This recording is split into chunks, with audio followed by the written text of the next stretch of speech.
Bienvenue dans l'épisode 2 de Au bout du boulot. Aujourd'hui, on reçoit Harry et ça sera tout de suite après le générique. Mais il y a une contrainte. Non, ça s'appelle quoi? Vous campez sur des valeurs de président de droite? Tout mon projet, c'est de remettre le travail au centre de tout. Moi je suis quand même content de savoir que ça fait 4 ans que je chôme et que ça a servi à la carrière d'un homme politique ou deux. Moi là où j'habite, en traversant la rue, je peux vous dire on en trouve. Il y a déjà 3 millions de personnes qui réclament du travail. C'est pas vrai. De l'argent leur suffirait. Les petits boulots, je connais ça bien. Mais rien de ce qu'on appelle un métier. C'est pas toi qui as le job. Quoi? Tu as bien entendu, ce n'est pas toi qui as le job. Eh bien, merci Doc pour cette invitation. Eh bien, moi, ça va être très simple. Ça va être un petit peu comme tu as pu voir pour l'épisode 1. Je vais raconter un petit peu mon passé en passant par l'étape lycée. Ensuite, revivre, ou plutôt dire ce qui m'est arrivé lors de mes premières expériences professionnelles. Et d'ailleurs, toi, tu as travaillé du coup dans différents domaines également. Donc, toi, tu as été... tu m'as dit à la fois dans tout ce qui est supermarché, mais également dans du travail d'usine, et également du coup, dans le graphisme, parce que c'est comme ça qu'on s'est connus. C'est vrai. Du coup, il y a aussi d'autres expériences, même au niveau des études.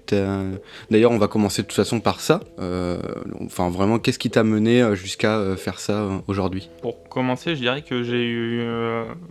Au niveau des études, c'était à la fois chaotique tout en étant un peu construit. Ça veut dire que je me suis jamais réellement projeté sur ce que je voulais réellement faire. J'étais un petit peu la tête dans les nuages, si tu préfères. C'est-à-dire que pour moi, l'école, je l'ai vraiment assimilée à la vie courante. Et je me suis jamais réellement dit que c'était quelque chose d'important en soi. Mais est-ce que aussi tu te disais du coup que ce n'était pas important du coup, que du coup tu ignorais ce que tu apprenais en cours, tu étais plutôt du genre à sécher, à ne pas apprendre, à ne pas faire les devoirs, ce genre de choses ? Pas faire les devoirs, ça, je l'ai commencé très tôt. Déjà, je me souviens, avant même le collège, c'était CE2 ou CM1, je crois bien que c'était CM1, j'avais trouvé ce qu'on pourrait appeler une sorte d'astuce dans la vraie vie. On avait des petits carnets, on devait écrire les exercices qu'on devait effectuer à la maison pour le lendemain à l'école. Ouais, dans le cahier de texte. Ouais. C'est ça, les cahiers de texte. Et en fait, j'avais commencé à trouver cette petite astuce où moins tu écrivais d'exercices de ce que tu étais censé faire, moins tu en avais à faire. J'étais pas encore au collège. C'est un concept quand même très simpliste qui n'est pas bon. Oui, c'est pas un conseil, je vous le déconseille d'ailleurs même très fortement, mais du coup, ça m'a pas vraiment aidé pour la suite des événements. Et en fait, j'ai continué à suivre cet ordre d'idées tout le long de mon cycle, on va dire, scolaire, universitaire même. Mais c'est-à-dire que tu étais plus ou moins en échec scolaire ? Alors, je me suis toujours démerdé pour être dans une sorte de moyenne absolue. Ça veut dire que je savais quand est-ce que j'allais mal dans certaines matières. Par exemple, je tournais parfois des 8 ou 9 de moyenne. Mais d'un autre côté, je compensais ma moyenne générale avec des 11 ou 12 d'une autre manière. Du coup, je diminuais ma quantité de travail de cette matière qui allait plutôt bien, même si c'est pas bien d'avoir 12 de moyenne, c'est juste un petit peu au-dessus. Et là où j'avais 8 ou 9, je travaillais un petit peu plus, ou je me concentrais un peu plus pour étudier. Et en fait, je pense que ça découle tout simplement du fait que j'aimais pas vraiment apprendre, parce que en fait, le plus difficile, c'était de comprendre pourquoi on apprend. Et de ne pas voir l'intérêt d'apprendre ce genre de choses. Même à l'heure actuelle, parfois, je ne vois pas du tout l'intérêt d'avoir appris certaines choses, que je ne me rappelle même pas à l'heure actuelle. Ouais.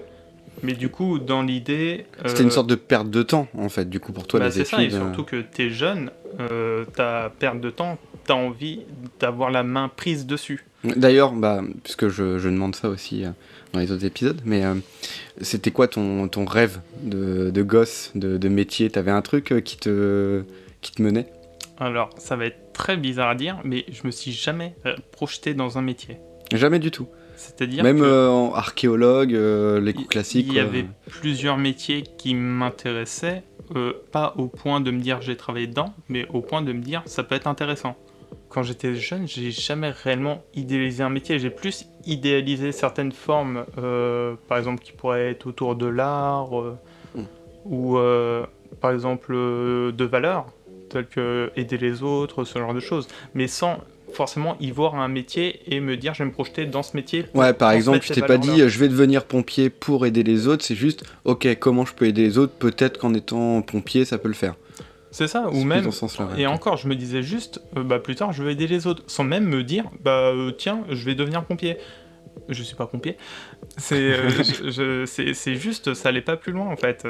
C'était peut-être un peu de la fainéantise intellectuelle que j'avais à l'époque, mais c'est juste, je me disais, ça, j'aimerais bien le faire. Mais d'un autre côté, je me donnais pas les moyens de me dire, oui, mais pour réussir à le faire, il faut passer par ça. En fait, dans un sens, est-ce que toi, ça te donne un certain avantage de pas avoir eu ce rêve de gosse parce que du coup, tu n'as pas eu cette désillusion que beaucoup ont justement en étant confrontés au monde un peu plus adulte, aux études plus poussées pour atteindre un certain métier qu'ils s'étaient rêvé en étant enfant. Est-ce que du coup, toi, ça t'a permis de passer un peu outre ça, ou est-ce que du coup, t'as eu d'autres souffrances par rapport à cette attitude-là de pas trop avoir d'objectifs en tête?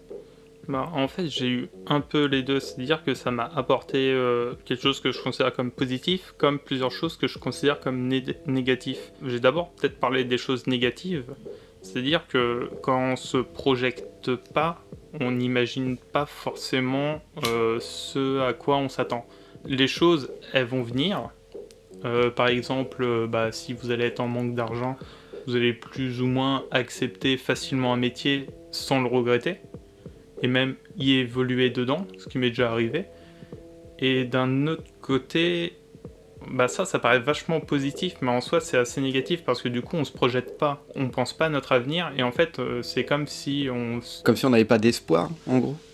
Pas forcément pas d'espoir, mais plutôt comme si... Pas d'objectif, quoi.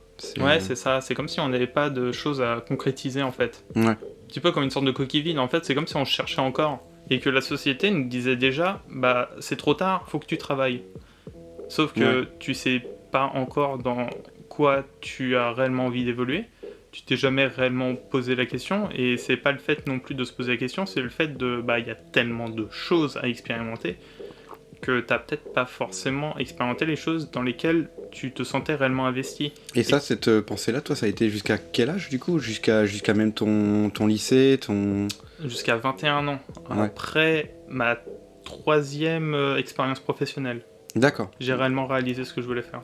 Ok, parce qu'en fait, t'as eu plusieurs lycées à la suite de ton collège, c'est ça? Ou plusieurs c'est plusieurs ça. étapes, ouais. Dans l'idée, j'ai passé, du coup, comme je disais, par rapport à l'école secondaire, toujours en restant sur des bases, on va dire, assez correctes. C'est-à-dire que j'étais pas non plus un cancre avec une moyenne basse. J'étais plus l'élève, on va dire, discret, qui faisait pas de bêtises. T'es genre celui qui était placé au milieu dans la classe, tu sais, ni au fond, C'est ça. ni au premier rang, mais qui Qui était toujours au milieu, qui avait pas trop son mot à dire. Après, j'ai toujours été de nature très, on va dire, observatrice, sans jamais réellement me mettre en avant. Après, je sais pas... ni t'effacer peut-être complètement non plus. Ça dépend pourquoi. Ouais. Dès que c'était dans un cadre collectif, je m'effaçais pas. C'est quelque chose où, en fait, dès qu'on avait une activité de groupe, je m'investissais plus pour le groupe que pour moi-même. Alors que dès qu'on avait des activités individuelles, je m'investissais moins, peut-être parce que je n'y trouvais pas non plus d'intérêt. Et puis le problème aussi d'avoir ce genre de profil, d'ailleurs je m'y retrouve un petit peu aussi, c'est que du coup il y a une sorte d'abandon du professeur aussi. Je sais pas si toi t'as connu ça aussi, mais généralement les professeurs vont soit aller vers les bons élèves parce que ils les portent pour aller plus loin encore, soit ils vont du coup s'occuper des élèves perturbateurs, comme on peut dire, c'est-à-dire qu'ils vont faire un peu la merde dans le cours, qu'ils vont parler, etc. Et du coup quand on se retrouve au milieu, je trouve qu'il y a cette sensation où on a un peu un abandon aussi du corps enseignant, comme si on était effacé par rapport aux autres. Je sais pas si toi c'est ce que tu as connu dans cette situation-là. Je me rappelle pas d'avoir été précisément abandonné, même si je l'ai ressenti de différentes manières. En fait, je le ressens sans réellement m'en rendre compte. C'est des choses qui me parlent, mais bizarrement, j'ai quand même connu des professeurs qui étaient là pour moi. Ouais. Mais C'est le problème en fait par rapport à ces années que j'ai connues, c'est que ces mêmes professeurs sur différents cycles d'années, je me souviens qu'ils étaient aussi parfois à l'inverse, c'est-à-dire qu'ils m'ont aidé avant et ces mêmes professeurs me punissaient plus tard alors que pour moi j'avais le même comportement. Ouais. En tout cas, ça n'a pas aidé à te faire décoller visiblement dans les notes, quoi. Ah, pas du tout. Qu'est-ce que tu as fait du coup à la suite du collège? Du coup, à la quand tu en es suite, sorti je suis allé au lycée dans une filière, on va dire, basique, Ouais. ce qui était SES. Hmm. Je pouvais pas prétendre à du L, j'étais trop mauvais en français. Je pouvais pas prétendre à du S, j'étais trop mauvais en mathématiques. Je prétendre à du tout ce qui va être branche professionnelle, je pouvais, mais j'étais juste assez au-dessus pour pouvoir aussi prétendre au bac sciences économie sociale et dans lequel au final je n'ai fait qu'une année parce que là du coup le niveau a changé. Où en fait on passe d'un collège où ok les professeurs ils finissent par te connaître, ok tu sèches des leçons, tu sèches des exercices à faire à la maison, ça peut encore passer, tu peux te débrouiller avec du 10, 10 et demi, ça n'a pas duré très longtemps, parce qu'une fois arrivé au lycée c'était un petit peu autre chose, t'es plus confronté à toi-même, bah t'es dans une nouvelle classe, tu connais moins les personnes aussi, en tout cas moi c'est ce que j'ai connu, je suis arrivé dans un univers où par exemple depuis mon école élémentaire j'ai toujours connu les mêmes personnes jusqu'au collège. Parce qu'en fait, toi, t'étais à la campagne, c'est ça, quand du coup, t'as grandi dans en tout ce qui est gros, campagne, pour quoi. situer, je suis originaire du Loiret, proche d'Orléans, dans une ville. Techniquement, moi, ma ville, à l'époque, il y avait 2000 habitants. Ouais. Mon lycée de secteur, il était à 5 km Ouais. pour 10 000 habitants dans Du coup, cette c'était ville. tous les villages autour, C'est ça. etc. Du coup, ça regroupait tous les villages. Du coup, dans ma ville natale, il y avait école élémentaire et secondaire. Ensuite, dans ma ville assez proche, à 5 km, qui était un peu plus grosse, un collège était présent. Et ensuite, là où arrive l'époque du lycée, là il faut il y a la séparation aussi, c'est parce ça. qu'il y a tous les autres qui vont dans les autres lycées un peu C'est ça, ailleurs. en fonction des choix de carrière, enfin choix de Tout à fait. carrière quand t'as en troisième c'est un grand mot, mais en tout cas des choix de ce que tu veux faire, si tu choisis du S, du L, du ES. Et au final, moi je suis atterri dans un lycée qui est quand même un lycée de secteur, donc j'étais censé connaître des gens que je connaissais déjà avant, sauf que ça regroupait tellement de monde qu'au final je connaissais personne de ma classe. Avec un isolement que j'ai connu durant la première année, plus un nouvel environnement, que ça soit au niveau tout simplement de la sphère écolière. J'étais un peu perdu, j'étais pas non plus vraiment fan de ce que je faisais, parce que c'était aussi sciences économie sociale, c'est quelque chose qui commence un petit peu à se spécifier dans un domaine. Ok, il y a toujours des maths, il y a toujours du français, il y a toujours tout le tronc commun, on va dire. Mais au final, il y a des matières privilégiées qui vont avoir un niveau plus élevé dans ta moyenne, qui sont nouveaux, que je connaissais pas avant et qui que t'avais jamais pratiqué. C'est ça, que j'avais jamais pratiqué et qui m'avait complètement déplu. Du coup, au final, j'ai terminé une année là-bas chez eux avec une moyenne de 8,5, je crois, ou 8,80. Et on m'a fait gentiment comprendre que soit je redoublais chez eux, soit je changeais de lycée. Ce que tu as fait, du coup. J'ai changé de lycée et du coup, j'ai dû ne plus prétendre à continuer sur du SES et à partir sur une branche professionnelle. D'accord. Dans quelle branche, du coup, professionnelle ? Génie énergétique. Génie énergétique ? Ok, d'accord. Ouais. Donc c'est encore très particulier. Encore très particulier, mais du coup, c'est fait comme ça en France, mais dans le génie énergétique, les barèmes sont un peu plus bas au niveau du tronc commun, ce qui m'a permis, au lieu d'être vers des 9, 8,5, de repasser sur du 10, 11, voire même 12. La matière principale qui va être tout ce qui va être énergétique, au niveau de la thermie des bâtiments et tout ça, je passe rapidement, ça m'a relativement plu. De plus que, certes, les personnes que j'ai rencontrées là-bas étaient encore nouveaux, mais au bout d'un moment, on commence à avoir un peu l'habitude. Du coup, c'est plus facile de créer des liens, parce qu'on a déjà connu ça, on sait déjà comment s'approcher des gens. Et puis, il y a aussi ce côté aussi en filière pro, tu te retrouves aussi beaucoup avec des gens un peu dans les mêmes galères que toi. Du coup, aussi, tu te reconnais peut-être plus dans leurs attitudes, plutôt que, comme tu disais, en SES, où il faut être vachement plus travailleur. donc, comme dans toutes les branches un peu plus principales. Alors que dans pro, tu peux te permettre, entre guillemets, d'être un peu plus détendu peut-être, pour avoir au moins en tout cas la moyenne dans ce truc-là. Donc j'imagine que tu te reconnaissais aussi un petit peu plus dans les profils. Il y avait un peu de ça, je reconnaissais un petit peu les personnes un petit peu dans la même situation que moi, parce qu'il y en a d'autres qui étaient un petit peu dans le même cas que moi, qui étaient issus d'une autre branche et qui sont revenus ici. Du coup, forcément, ça crée des liens, ça crée du commun, ça permet de briser la glace et de créer des amitiés. Et au final, justement, c'est un petit peu ça aussi ce qui m'a pénalisé pendant toute cette partie lycée, c'est-à-dire que j'avais toujours pas pour vocation de vouloir rentrer dans l'énergétique. Pour moi, c'était... on me demandait de faire des études, j'ai fait des études, point. Mais en vrai, du coup, t'as choisi vraiment au hasard ce truc-là de truc énergétique. C'est ça, à chaque fois, on me disait qu'est-ce que tu veux faire ? Je disais, je sais pas trop. On me disait, voilà ce que je te propose. Alors, je te propose ça. Je disais, ok, je fais ça. Ah ouais, vraiment premier choix. Je me propose même pas les autres, je prends celui-là. Très bien. Du coup, c'est comme ça que je suis rentré en SS, c'est comme ça que je suis rentré en énergétique. C'était vraiment la porte ouverte. Et j'avais encore un petit peu cette vision enfantine où en fait, comme je disais tout à l'heure, je transposais énormément de ce qui est la vie, on va dire, un peu simple d'un enfant, c'est-à-dire amis, copains et tout, jouer et tout, dans la vie lycéenne. C'est-à-dire que pour moi, je continuais mes études uniquement que pour voir mes potes de lycée. Ouais. C'était mon seul moteur. Ok, ouais, c'était vraiment pas du tout le reste. Toi, tu voulais juste vraiment voir tes potes, passer ta journée en fait. C'est ça, passer ma journée tranquille, voir mes potes et chiller. Et au final, comme d'hab, je me suis tiré toujours avec des 10,5, 11 de moyenne. J'ai eu mon bac de cette même manière, je crois, si je me rappelle bien. Du coup, t'as eu quand même ton bac pro. Ouais, j'ai eu mon bac pro à 10,22, je crois, c'était n'importe quoi. Et ensuite, on m'avait proposé un BTS dans ce même lycée.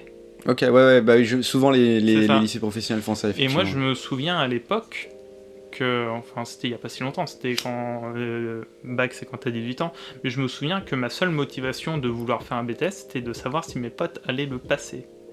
Et si ils le passaient, je le passais. Et vu qu'ils voulaient le faire, j'acceptais de le faire. Et du coup, tu l'as fait. Et du coup, je l'ai fait. Du coup, j'ai eu mon BTS. Incroyable. À 10,3, encore un délire comme ça, et en gros c'était juste pour rester avec les potes. Là j'ai commencé à vraiment avoir une fracture où en fait avec le BTS, la fin de la première année, tu as un stage d'un mois. Oui, professionnel. Ouais. C'est ça, un stage professionnel. J'ai trouvé une entreprise et tout. J'ai passé un stage d'un mois qui s'est extrêmement mal passé. Ouais, pour quelle raison ? Parce que en fait l'univers professionnel de ce milieu-là ne m'a absolument pas convenu. En tout cas des personnes qui ont voulu me faire travailler, me faire comprendre comment marchait ce milieu professionnel-là ne m'a absolument pas plu. Par rapport au fait, ils savaient que je suis un petit jeune qui vient du lycée, en BTS et tout, du coup ils veulent te tester, ils te posent des questions connes.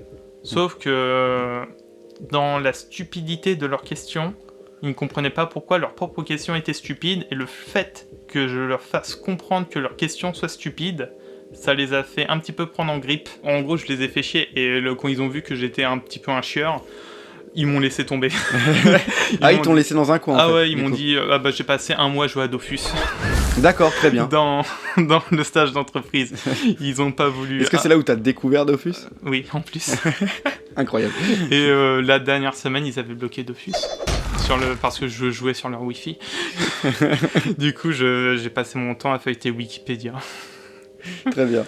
Et du coup, là où j'ai compris que ça allait pas du tout me plaire comme univers professionnel, c'est parce que du coup, j'ai généralisé en fait. J'ai fait un truc qui est un peu bête, mais bon, c'est un peu comme ça. C'est-à-dire que j'ai pas d'autres expériences de la vie professionnelle et que ma première expérience est résolvée par des gens qui te prennent de haut, qui dès lors où tu leur montres une résistance, ils vont t'en mettre plein la gueule et ils vont te détruire, ils vont même t'abandonner. Du coup, forcément, j'allais pas rester dans ce milieu-là. Du coup, j'ai eu mon BTS, ma mère était très contente. Première chose que je lui ai annoncée, c'est je ne vais jamais travailler dans ce corps de métier. J'imagine la tête de ta mère. Du coup, elle m'a dit faut quand même que tu travailles, peu importe dans quoi tu travailles, tu vas travailler. Je lui ai dit ok, ça y a pas de problème. Je vais dégoter mon permis entre temps et tout. Du coup, j'ai trouvé un petit travail à Carrefour. D'accord. Carrefour, où t'as fait quoi Carrefour City, où en fait ce que je devais faire c'est venir tous les matins à 5h du mat pour décharger les stocks du renouvellement du magasin. Ouais, ok. J'y suis resté 1 an. Entre-temps, ce que j'ai appris là-bas, c'était un petit peu de l'humain. Tu vois un petit peu toutes les personnes, toutes les tranches d'âge, des jeunes personnes comme toi qui font leur premier job, avec les personnes un peu plus âgées qui ont déjà 20 ans de métier, et ton patron qui a une certaine perspective d'avenir de l'entreprise. Et vu que je suis un petit peu souriant, je dis toujours oui à tout. Il m'avait testé un petit peu plusieurs postes. Par exemple, quand il y avait besoin de remplacer en caisse, j'étais toujours présent. Quand il y avait besoin de balancer les ordures dehors, j'ai toujours été présent. Et du coup, au final, j'ai évolué dans ce milieu-là pendant 1 an. Et je commençais quand même à me dire que j'allais pas rester. Ouais. Du coup, si je me rappelle bien, c'était vers les 6 ou 8 mois où j'étais arrivé là-bas. Je me disais, bon, ça commence à faire un petit peu, je mets un peu d'argent de côté, mais je me vois pas passer ma vie là-bas. Du coup, qu'est-ce que je veux faire ? Bon, je savais pas trop. Tout ce que je voyais par rapport à mon passé aussi, changer un petit peu de plateforme, tu sais, aller un petit peu à droite à gauche. Je me dis, bon, finalement, c'est voyager peut-être ce que j'aime bien faire. J'étais toujours perdu à cette période. Juste, ça t'a réconcilié du coup avec le travail, d'avoir bossé dans ce carrefour ? Ça m'a réconcilié d'une certaine manière. Parce que du coup, t'avais l'air d'en parler d'une façon plus simple. Ça avait pas l'air d'être trop galère. Enfin, j'imagine que c'est un boulot qui est quand même difficile par moment, comme tout le travail. C'est pénible, mais en soi, t'as l'impression d'être plus utile. Ouais. Que travailler dans un bureau d'études. Alors qu'un bureau d'études, t'es mieux payé, mais t'as l'impression d'être plus utile. C'est con à dire. C'est quand même étrange. Mais en tout cas, j'en trouvais plus de satisfaction. Ouais. Que de travailler derrière une chaise où, ok, tu dessines des plans, tu décides de qu'est-ce qu'il y aura dans ce mur-là et pourquoi il y aura ça dans ce mur-là, mais non. Parce que du coup, en fait, tu t'es retrouvé avec des gens qui avaient plus la trentaine, quarantaine... C'est ça, 40, 50. Ouais. Et mon patron qui avait, une bonne cinquantaine, qui était un peu bizarre lui aussi. Bon, en fait, il engageait que des femmes, il les aimait pas, donc... Comment ça ? Il engageait que des meufs, juste pour les détester ? Ouais, il leur criait dessus et tout, c'était horrible. En fait, il était satisfait quand le travail d'un homme était bien fait, mais j'ai l'impression qu'il n'était jamais satisfait quand le travail d'une femme était bien fait. Ouais. Et ce qui est très comique, parce que d'une autre manière, toutes les personnes dans sa boîte étaient composées à 90% de femmes. Ouais, il avait un besoin de domination. C'est ça, et c'est lui qui recrute. Ouais. C'est lui qui dit, toi tu rentres pas. Donc, quand t'as ce genre de problème, je sais pas, c'est trop bizarre. Ouais, c'est...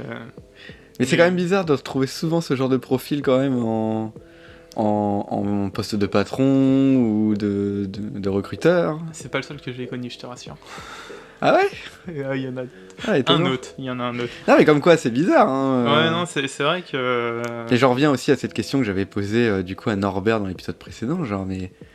Est-ce que du coup c'est une attitude même d'un patron, ou est-ce que tu le deviens, ou est-ce que tu dois l'être avant, un peu, on va dire ça simplement, une ordure, avant ou après avoir eu ton poste de patron, quoi. C'est ça la petite question. Moi aussi, je pense que tu le deviens.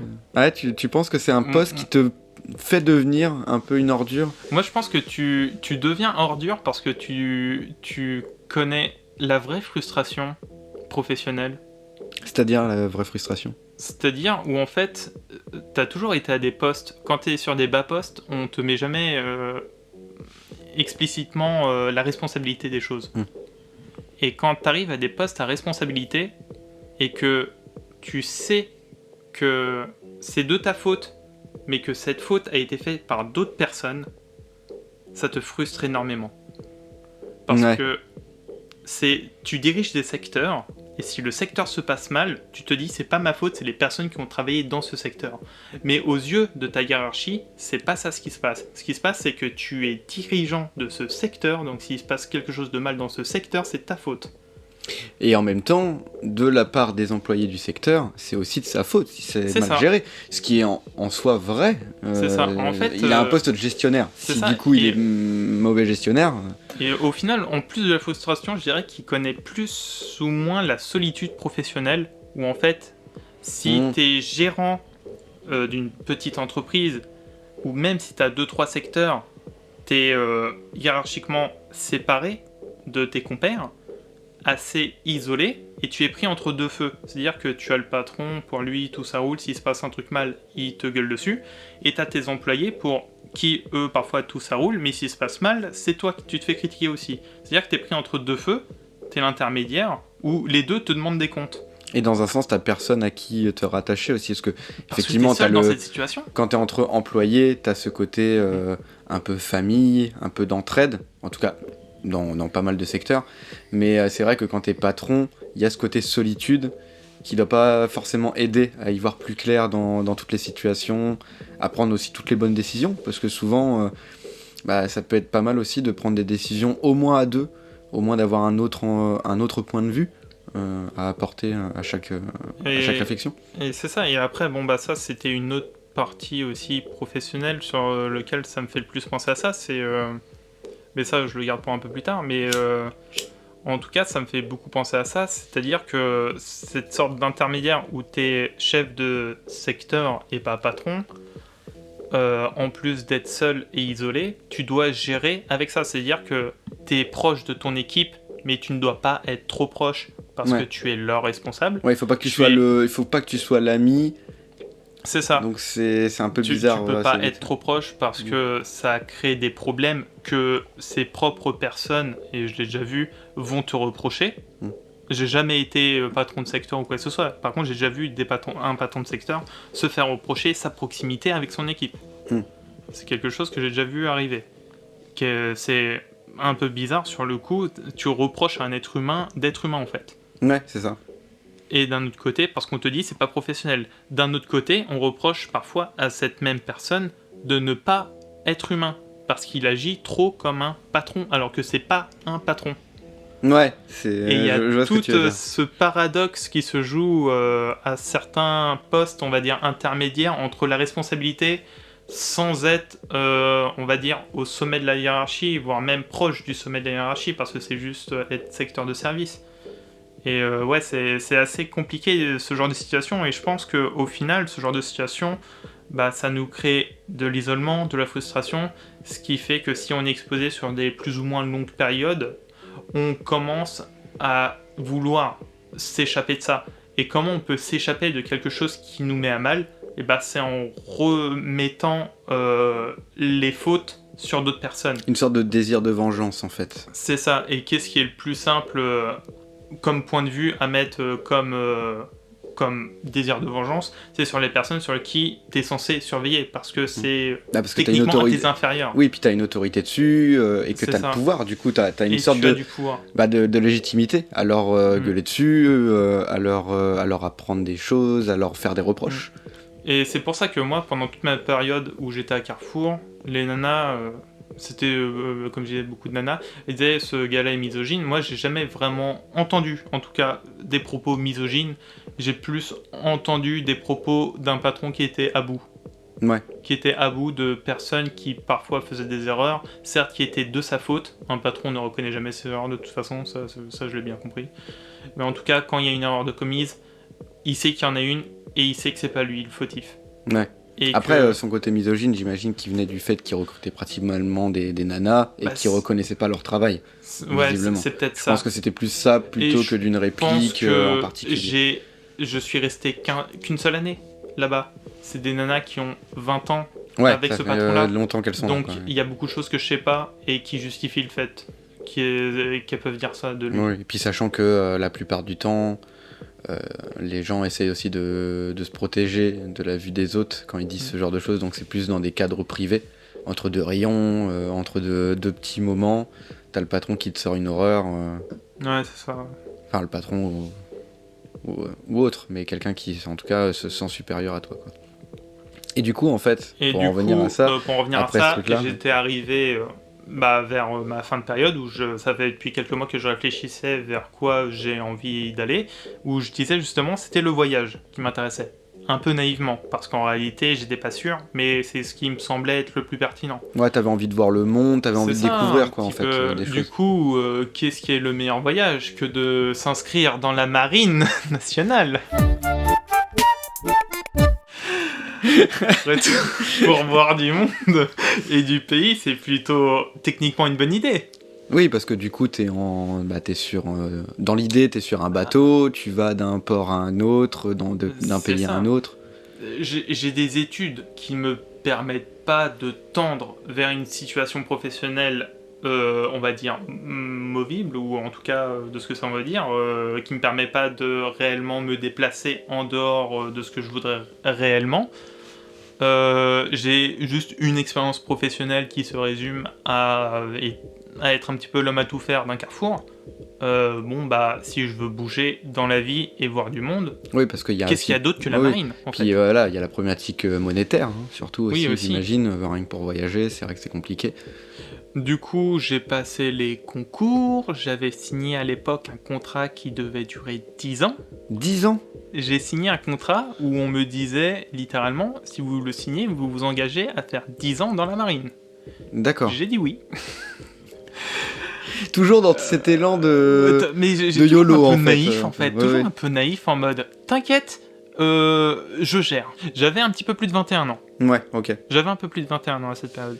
Mais en fait, t'avais quelqu'un t'avais déjà des gens dans ta famille qui avaient fait l'armée, qui t'en avaient peut-être bien parlé, t'avais des proches. Il y a un truc qui t'a attiré en particulier, parce que c'est vrai que se dire, ah tiens, je vais voyager à l'armée, la marine, c'est pas forcément le chemin de pensée de n'importe qui. Donc d'où ça te vient exactement?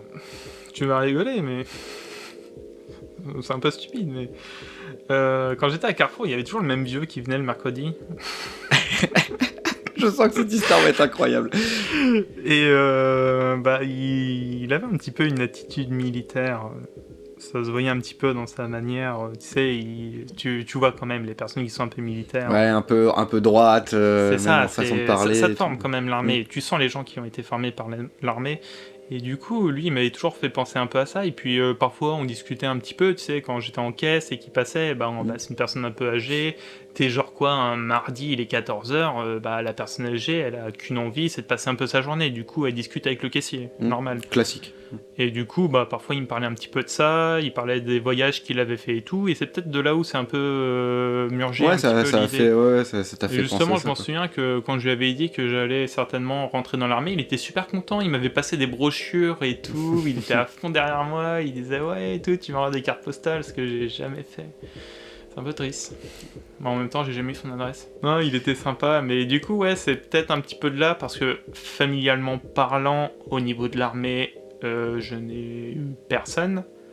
Mon beau-père, qui a fait un peu d'armée, mais c'était le service obligatoire. Le classique, quoi, le service, Voilà. service obligatoire. Il a que tout le quand monde même, fait. je crois qu'il a fait un peu plus, il a fait 5 ans en plus du service Ouais. obligatoire, mais bon, c'était pas Mais un beaucoup, carriériste. il y en a beaucoup qui l'ont fait aussi Ouais. à cette époque-là, rien que pour passer les permis.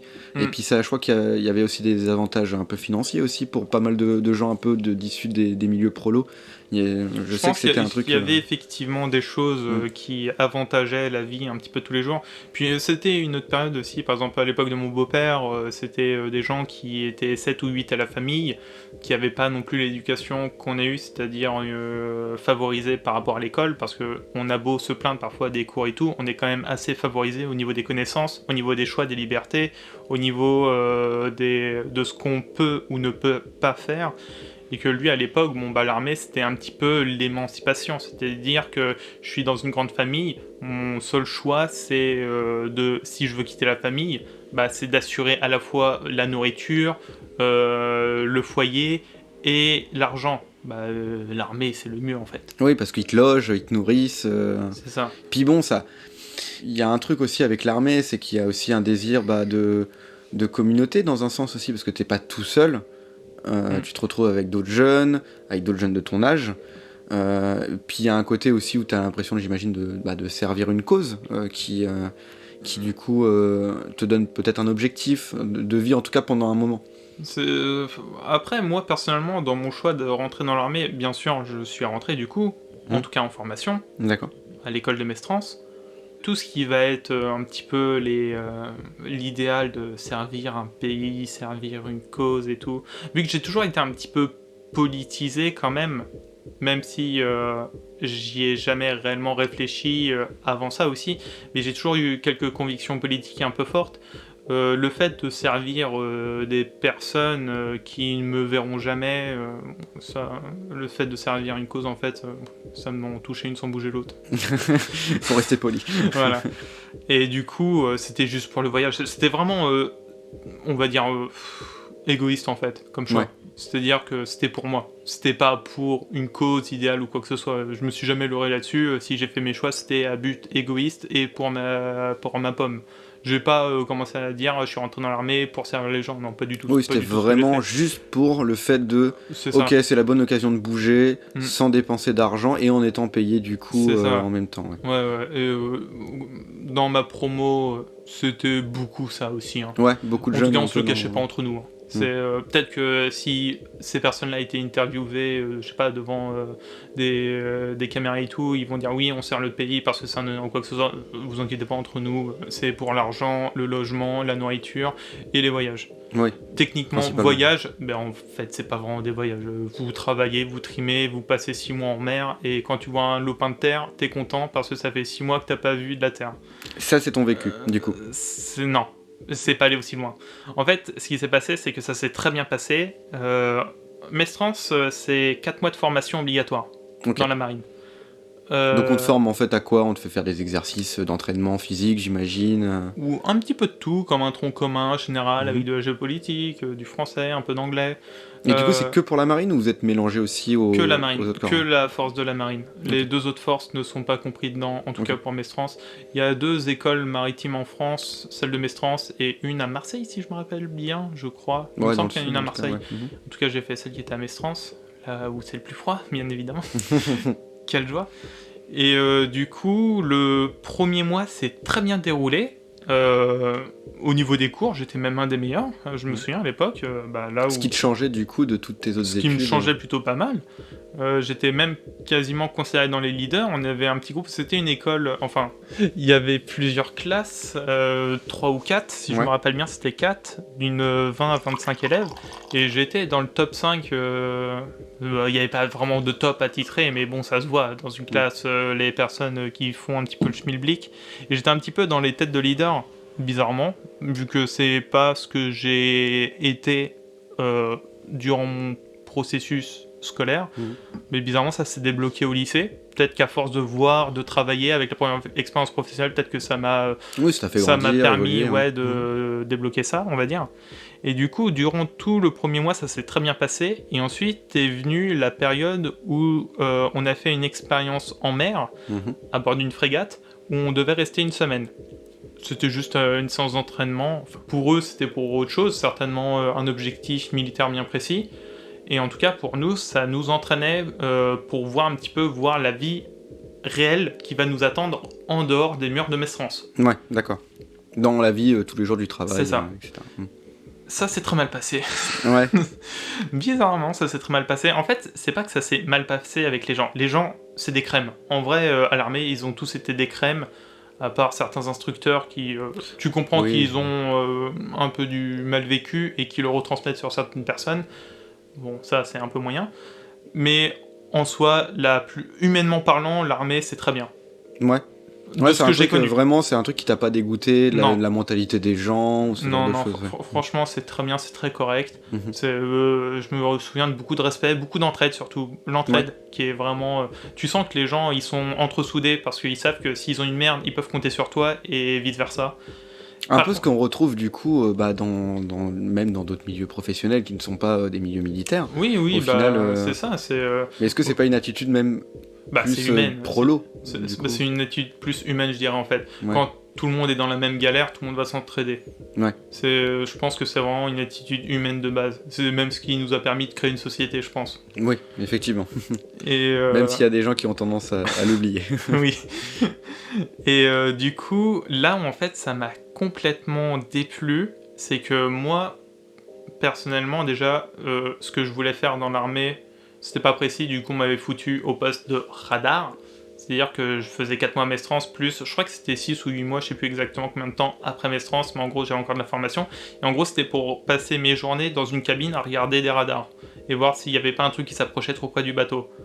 Bon, déjà, ça, quand j'ai vu ça, j'ai fait ok, bon, au pire, je peux monter en grade et faire autre chose, ça c'est pas un problème. mais c'était vraiment la vie en bateau, c'est pas un voyage en fait. Tu vas pas visiter des choses, tu restes dans une boîte en ferraille avec certes des gens avec qui tu t'entends bien, mais sans intimité, sans toutes les libertés que l'on connaît actuelles. C'est surtout ça en fait ce qui m'a le plus, on va dire, rattrapé à la réalité. C'est-à-dire que durant cette semaine, j'ai vraiment ressenti toute la perte de liberté que j'ai pu avoir durant mon existence. Je suis, durant mon enfance, j'ai beaucoup aimé, on va dire, les libertés, vu que j'ai eu un ordinateur portable assez jeune, j'ai pu facilement utiliser l'outil internet, parler avec des gens, regarder des films, que ça soit de manière légale ou pas.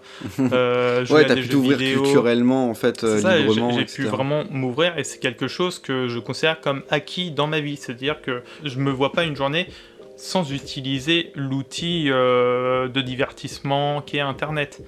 Et sans m'abreuver de ma petite dose quotidienne, on va dire, d'informations. Ouais, ou au moins un divertissement, quelque chose qui te sorte en fait de ta journée, quoi. Ouais. Et au final, avec l'armée, ce que ça m'a appris, c'est que t'es un outil. Ok, t'as un rouage humain qui est énorme, et en fait, je comprends pourquoi le rouage humain est énorme. C'est-à-dire que t'as que ça. C'est-à-dire que derrière, tu vas passer tes journées à parfois te faire cracher dessus par un supérieur qui est pas cool, à te marrer avec des camarades de manière peut-être un peu de bouffe, c'est sympa, mais moi c'est pas non plus ce qui me fait vibrer dans la vie. Dans une cage en métal, où tu vas rester parfois 6 mois, 1 an dedans, en mettant 3 fois le pied à terre. Ouais. Du coup, au bout d'un mois de mestrance, j'ai fait ok, c'était sympa, mais c'est pas ça, ma vie. Ouais. Du coup, bon, ils l'ont mal pris. Surtout que t'avais signé un contrat de 10 ans, quoi. C'est ça.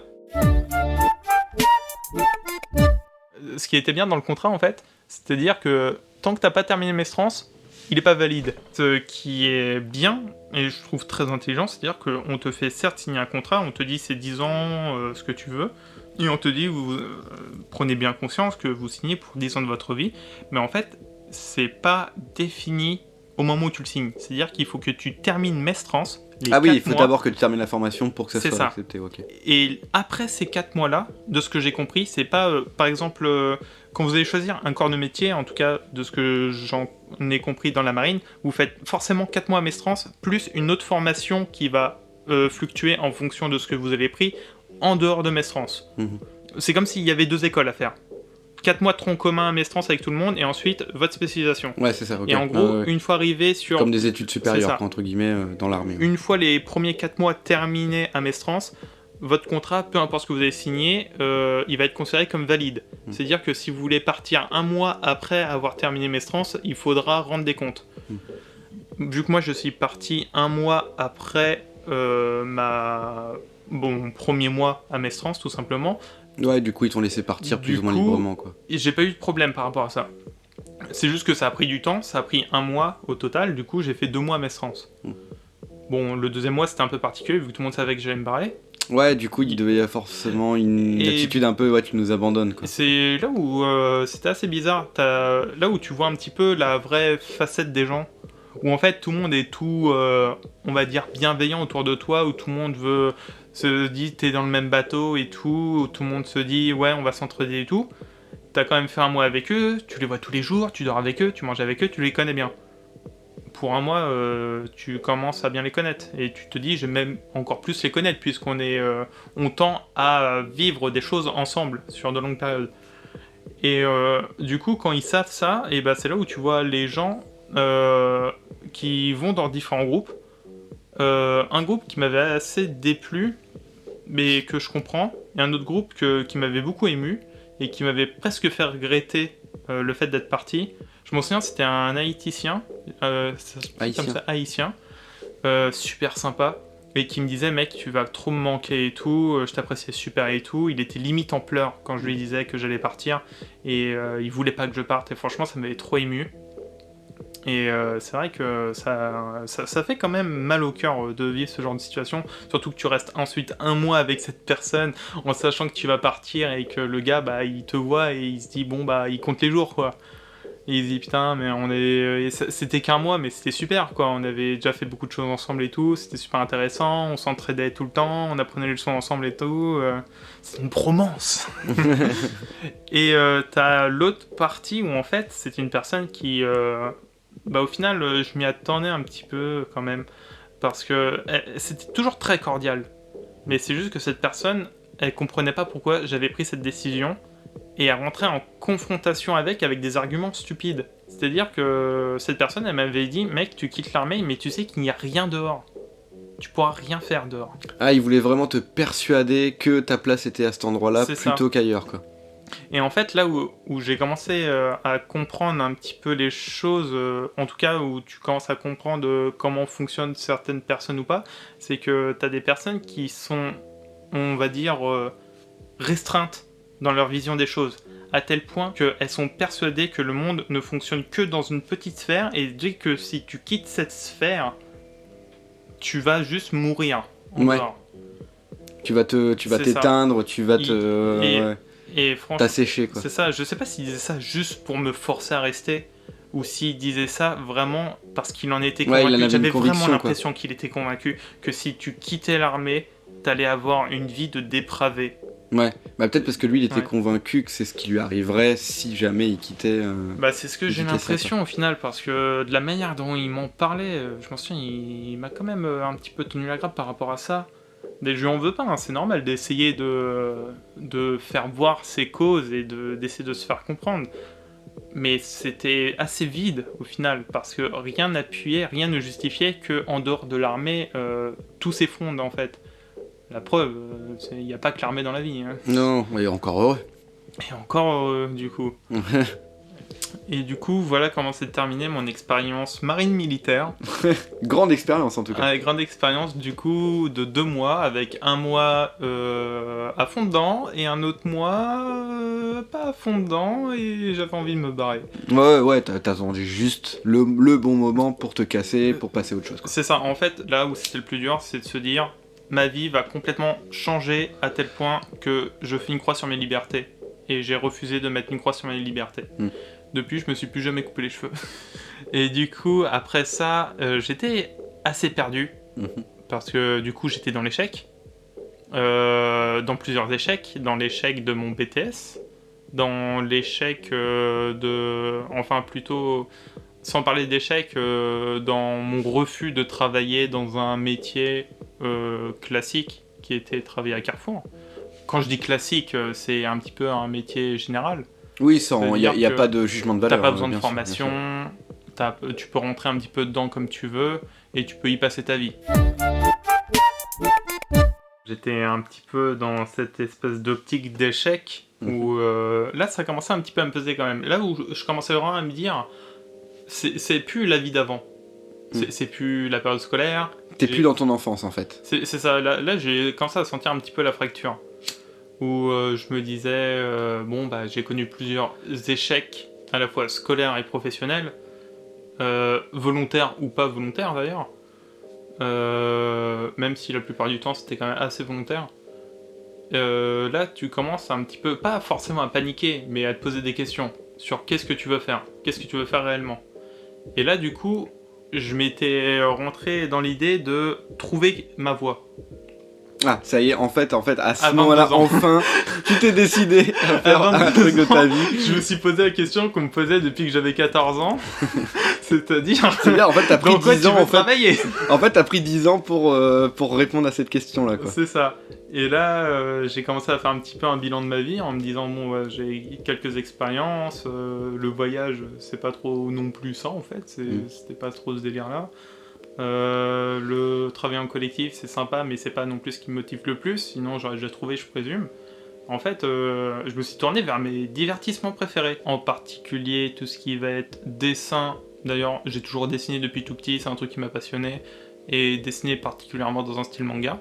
D'ailleurs, c'est étonnant parce que tu dis ça, mais la plupart du temps, les gens qui justement dessinent depuis jeune se décident assez rapidement de se lancer dans cette voie-là, plutôt que de se perdre. Tardivement, ouais. Ouais, je sais pas, Toi, ça t'est pas venu à l'idée de... Peut-être que j'avais un retard. Je sais pas comment le dire différemment, mais ça m'a jamais sauté aux yeux le fait de dessiner et de vouloir entrer dans ce corps de métier. Ouais, pour qui toi, est c'était le un dessin. passe-temps, en fait. C'est plus ça, qu'autre chose. au fur et à mesure, ça va venir après, mais je garde ça un petit peu pour après. Et dans l'idée, en fait, j'avais deux perspectives qui me sont venues assez rapidement en tête, c'est-à-dire que le jeu vidéo, le fait de s'intéresser aux jeux vidéo, de savoir comment ils sont travaillés, comment on peut les construire, ça m'intéressait. D'où le fait de commencer à faire mes premières recherches sur l'infographie. Ouais. Parce que je savais pas ce que c'était que l'infographie 3D avant ça. T'as découvert tout le milieu J'ai d'un seul coup. découvert quoi, ouais. tout ça et ça m'a passionné au point où j'ai voulu faire mes études. Mais avant ça, j'avais le dilemme entre vouloir continuer dans le dessin, faire une carrière dedans, c'est-à-dire mangaka techniquement parlant, ou dans l'infographie 3D. Ouais. Je me suis d'abord tourné vers le mangaka.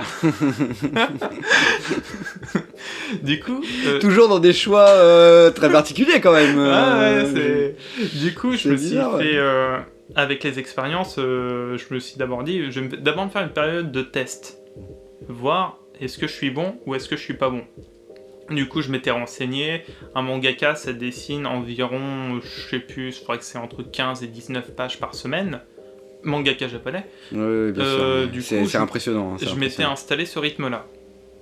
Je m'étais créé un petit storyboard, une petite histoire. Et je me suis dit, voilà, j'ai un mois devant moi. De toute façon, j'ai un peu d'argent de côté avec tout ce que j'ai accumulé. Je vais dessiner pendant un mois, à hauteur de 15 à 19 pages par semaine pendant un mois. Ouais, c'est un sacré C'est-à-dire objectif quand même 4 déjà. chapitres. J'ai tenu 3 chapitres Ce qui est vraiment pas mal. avec des dessins relativement médiocres. Mais j'avais quand même du recul sur ce que je dessinais. C'est pas parce que je dessinais que je me disais que c'était génial. Je dessinais et je le mettais en correspondance par rapport à des images que je voyais sur internet de vrais mangaka. Et là, tu constates ta médiocrité. Oui, oui, mais c'est bien d'avoir du recul aussi sur ses propres créations. C'est comme C'est ça ça. qu'on s'améliore. Et en fait, en soi, si c'était juste une question de médiocrité, je savais que je pouvais l'améliorer. Mais c'est pas ça qui m'a fait décider de ne pas me lancer dans le manga. J'ai tenu 3 semaines, 3 chapitres. Pourquoi j'ai pas tenu le dernier ? Pour une raison simple, j'ai senti que ça me dégoûtait. Ah ouais, déjà, en fait. J'ai senti que le fait de me forcer à dessiner me dégoûtait d'une passion que j'avais depuis enfant. Ouais. Et là, j'ai senti que c'est quelque chose qu'il fallait surtout pas que je modifie en moi, c'est-à-dire que je devais pas détruire quelque chose que j'ai toujours apprécié, c'est-à-dire le dessin. Ouais, de le garder vraiment comme ton passe-temps, comme un C'est moment de recul sur toi, de dessiner pour toi, en fait. C'est ça. L'infographie 3D, j'ai jamais touché. Donc, j'ai décidé, au contrario au dessin que j'ai touché depuis enfant, du coup, j'ai vraiment voulu le préserver, le garder comme un passe-temps, comme tu dis, et du coup, je me suis tourné vers l'infographie. Je me suis renseigné auprès de Pôle emploi, auprès du Crous, auprès de tout. Il y a tout le monde qui m'a envoyé bouler pour un petit peu tout, au début. Et un jour, chez mon père, il me disait, mais c'est même venu de lui, il m'a dit, tu voudrais pas continuer tes études ?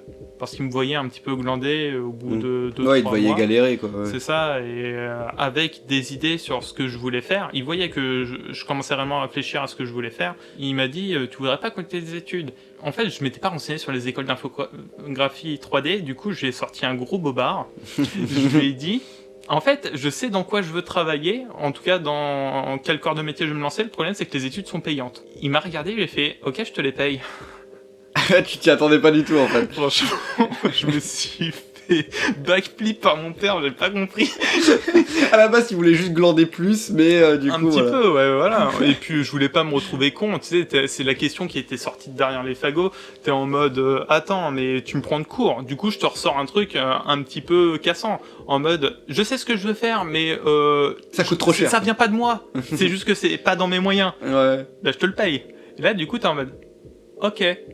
Du coup, quelques jours après, j'ai commencé à chercher des écoles d'infographie Réellement, 3D. du coup. Là, je me suis rendu compte qu'elles étaient vraiment payantes. Du coup, tant mieux d'un côté. Mais bon, ça faisait un peu chier parce que c'était un peu cher. Et du coup, j'avais annoncé à mon père, justement, durant cette conversation, comme quoi j'avais soi-disant trouvé des écoles à 10 000 euros. Il m'avait dit, c'est un peu cher, trouve plutôt vers les 8 000. Du coup, j'avais dit à mon père que j'avais trouvé une école qui était encore un mensonge, qui était à 8 000 euros, 10 000, 8 000 euros l'année. Ouais. Ce qui est en vrai, qui n'est pas un prix... Ce qui était en vrai, ouais. dans la branche des prix, quand tu regardes les écoles, Oui, on va bien dire sûr. un petit peu prestige.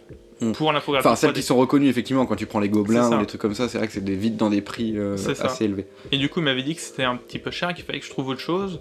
Du coup, j'ai trouvé autre chose. J'ai trouvé une école qui était un petit peu plus de 2 fois moins de ça.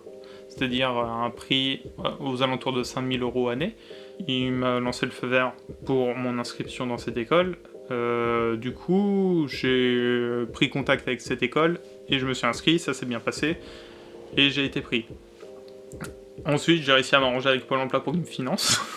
En plus de mon père. Ah, donc du coup, t'as eu 2 fois été, Du t'as coup, 2 fois été j'avais- payé pour les trucs. Je suis plutôt débrouillard du coup. J'ai été à la fois financé par Pôle emploi et par mon père. Je crois que mon père, j'avais su que j'étais financé par Pôle emploi. Oh là, c'est vrai, tu lui as jamais dit? Je sais plus. J'espère qu'il écoutera pas le podcast, quoi. J'espère qu'il écoute pas. De toute façon, il me reconnaîtra pas, il m'aime pas. Non, du coup, ça m'a bien aidé de me faire aussi aider. D'ailleurs, je vous conseille à toute personne qui écoute, renseignez-vous toujours sur les aides que vous pouvez avoir, surtout si c'est des études dans un cadre d'école privée. Avec le Ou- Pôle emploi, tu veux dire, du coup, de se Que renseigner ce un peu. soit Pôle emploi ou autre organisme, mais généralement c'est Pôle emploi qui passe par ce genre d'événement. Moi, ce qu'il m'avait dit, c'est que infographie 3D, ou infographie de manière générale, c'était secteur prioritaire. Ouais, parce que c'est des métiers d'avenir, c'est ça, C'est ça, c'est considéré métier comme métier d'avenir, ouais. Du coup, secteur prioritaire, ça peut passer en formation financée par Pôle emploi. C'est-à-dire qu'il te paye ton école et il te paye toi, c'est ça? Il ne paye que les frais d'école.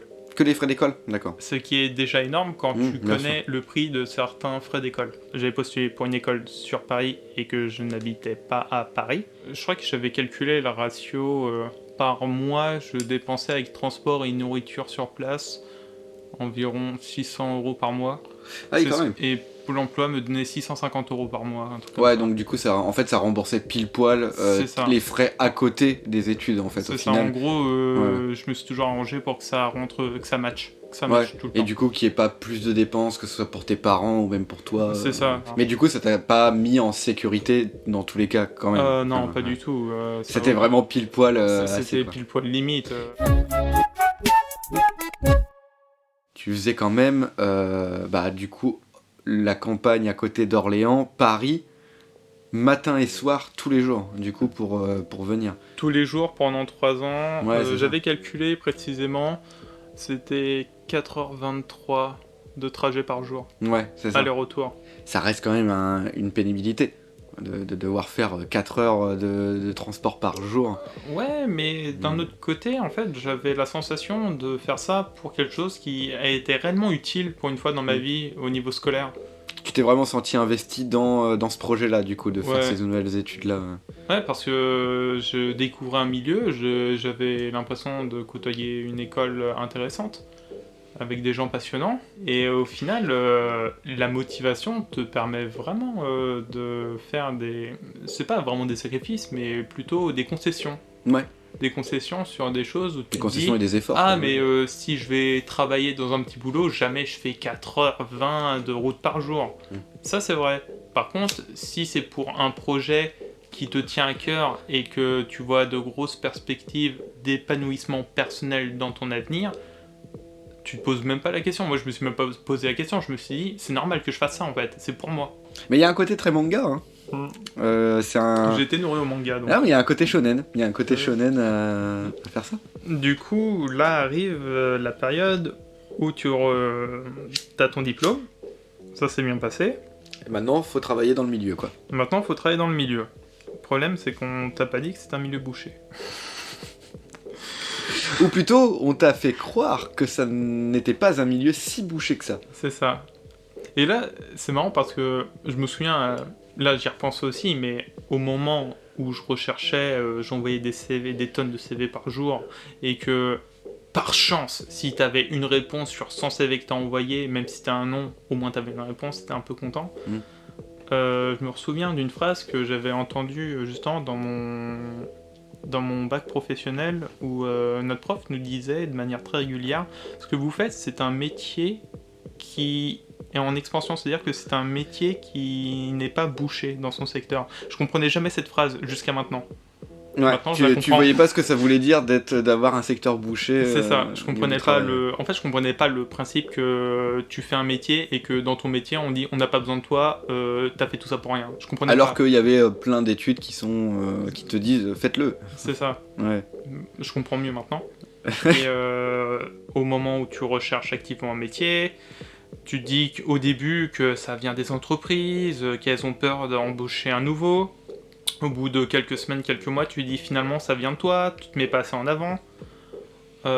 T'arrives dans un truc encore plus tordu où en fait, vu que tu fais un métier qui est à la fois technique et artistique, tu remets en cause tes conditions artistiques. C'est-à-dire que tu te dis, la faute ne vient ni de ma manière de me montrer en avant, ni la manière de comment les entreprises reçoivent ou pas et ont besoin de personnes, mais reviennent à tes capacités artistiques qui ne sont pas dans le besoin. Dans le besoin d'une entreprise. Du coup, tu commences vraiment à rentrer dans une sorte un petit peu de pensée... Ouais, de remise en question, quoi, dans un sens. Ça, c'est de la remise en question, mais c'est de la mauvaise remise en question. Parce qu'en fait, c'est une remise en question qui te pousse forcément à croire que ce que tu fais est mauvais. Ouais, et inutile, du coup. Et inutile. Parce que tout ce que du coup, t'apprends de nouveaux logiciels.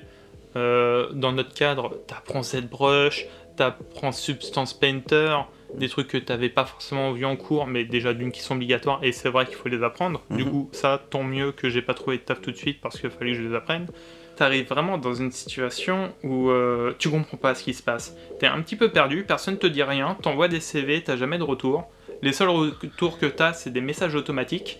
Oh putain, je leur ai vu je sais pas combien de fois le même message automatique. Ouais, exactement le même. Toutes les entreprises ont le même. Ce qui change, c'est le nom de l'entreprise. C'est un truc de ouf. C'est incroyable. Et du coup, tu comprends pas d'où vient le problème. Surtout qu'il t'explique jamais, du coup, vu que c'est générique, il t'explique jamais le pourquoi. Et du coup, tu te retrouves toujours, effectivement, dans les questionnements que tu dis.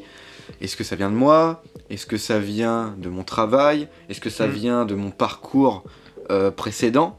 Parce que aussi, ça peut paraître bête, mais il y a beaucoup d'employeurs, s'ils te voient avoir travaillé dans différents secteurs, même si c'est des travails étudiants, qui n'ont absolument rien à voir avec ton métier final, ils vont quand même avoir des doutes. Ils comprennent pas que tu aies travaillé ailleurs que dans le secteur dans lequel tu prétends travailler, alors que toute expérience est bonne, au final, apprendre pour n'importe quel métier.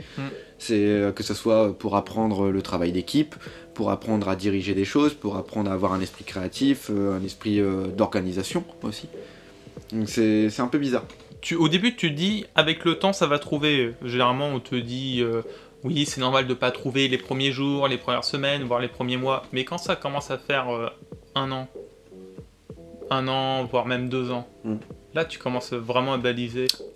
J'avais vu que il fallait environ une moyenne de 4 ans pour un étudiant qui sortait d'école justement, généralement c'était de graphisme, ou en tout cas de tous ces métiers-là, un peu artistiques, c'est qu'il y avait un laps de temps de 4 ans entre le moment où tu sors de tes études et celui où tu trouves vraiment un emploi fixe.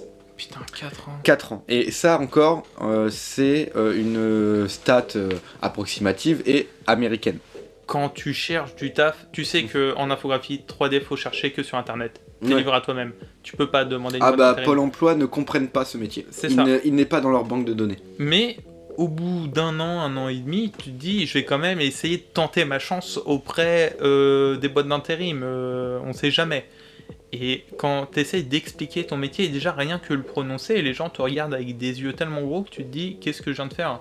Et la seule fois où j'ai trouvé une personne qui comprenait ce que je faisais, elle m'a dit vous devriez mieux chercher par vous-même sur internet.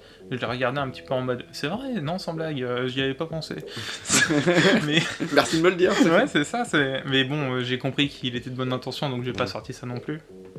Mais c'est vrai que déjà d'une, t'es livré à toi-même, de deux, t'as vraiment personne qui va t'aider. D'ailleurs, en ce moment, je sais pas si c'était vraiment comme ça avant, mais j'ai l'impression que les groupes d'aide au niveau de ce genre de métier sont de plus en plus gros et plus en plus actifs parce que ça Il y a un manque en fait. Ouais, bien Il y sûr. a un manque de communication de la part. D'ailleurs, ça m'étonnerait même pas qu'il y ait des boîtes d'intérim spécialisées dans ce genre de domaine qui vont sortir. Qui se développe à un moment donné. Déjà, on le voit, il y a des sites qui permettent le référencement de tous les freelances, parce qu'il y a une nécessité aussi, effectivement, C'est sur ça. le terrain, d'avoir des sociétés qui s'en chargent réellement de la même façon qu'ils gèrent des boîtes d'intérim classiques. Parce que les sites en question, la plupart du temps, sont des sites qui ont un accès gratuit, mais il faut payer si tu veux que ton profil soit mis en avant. Auquel cas tu te retrouves noyé dans une Flopée de freelance qui veulent tenter leur chance également, et du coup tu ne te fais jamais contacter. C'est un peu un cercle vicieux. Et en fait, t'as cette ouverture du gouvernement qui te dit, on sait que c'est des métiers d'avenir, mais derrière qui te dit, ok, on peut payer tes études, mais derrière tu te démerdes. Ouais. Derrière, on te le dit pas en fait. T'es confronté à toi-même. On t'a payé tes études, maintenant, hasta luego, tu gères comme tu peux, si tu te casses la gueule, c'est bien fait pour toi. Et puis il y a Si tu beaucoup réussis, tant aussi mieux. ce truc de quand on est dans des métiers un peu, surtout de l'image, on est souvent confronté au fait de devoir aller travailler à l'étranger. La plupart des écoles poussent même vers ça, alors que finalement, nous, ce qu'on attend, c'est de pouvoir travailler ici. C'est ça, et t'as tranquillement, quoi. un double effet pervers. En tout cas, peut-être pas un double, mais en tout cas, t'as un gros effet pervers, où en fait, c'est tellement la norme de rechercher des personnes qui sont juniors pour la France, mais qui ont déjà accumulé un certain nombre d'années d'expérience en dehors de la France, que quand on te dit, ok, tu vas revenir travailler en France pour un salaire assez faible, puisque c'est ta première expérience en France, mais que techniquement tu as déjà des compétences reconnues, en tout cas grâce à ce que tu as pu vivre dans d'autres boîtes en dehors de la France. Quand tu es un nouveau qui n'a pas travaillé et qui n'a pas forcément la capacité ni les moyens linguistiques et économiques de pouvoir travailler en dehors de la France, tu as un petit peu toute cette espèce d'entreprise française qui s'est bien chevronnée et qui est bien solide sur ses appuis en se disant mais ce profil-là nous intéresse pas parce qu'elle n'a pas fait cette espèce de parcours classique qu'on s'attend à travailler en extérieur pour ensuite revenir pour un misère plus ou moins miséreux en France. Ça se voit même des freelances des freelances français qui partent à l'étranger et qui font leur travail de freelance depuis là-bas parce que techniquement la vie est moins chère et que c'est plus facile pour eux et qu'il y a tous les contacts du coin, mais bon, c'est un vrai problème.